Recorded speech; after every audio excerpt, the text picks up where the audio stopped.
આજથી ગુજરાતમાં વરસશે અગનજવાળા। સૌરાષ્ટ્ર, કચ્છ અને ઉત્તર ગુજરાત તો જાણે અગનભઠ્ઠીમાં શેકાશે।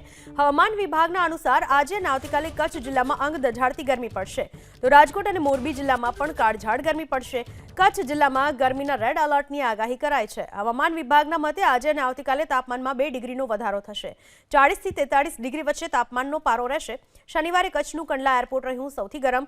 કંડલા એરપોર્ટ પર 44 ડિગ્રી તાપમાન નોંધાયું, તો સુરેન્દ્રનગરમાં 43.6 ડિગ્રી, રાજકોટમાં 43.2 ડિગ્રી તાપમાન નોંધાયું। અમદાવાદમાં 42 ડિગ્રી સાથે સિઝનનો સૌથી ગરમ દિવસ રહ્યો। આગામી 3 દિવસ અમદાવાદનું તાપમાન 43 ડિગ્રીની આસપાસ રહેવાની હવામાન વિભાગે આગાહી કરી છે। ગરમીનો પારો મોટાભાગના શહેરોમાં 40 ડિગ્રીથી ઉપર નોંધાવા પામ્યો છે।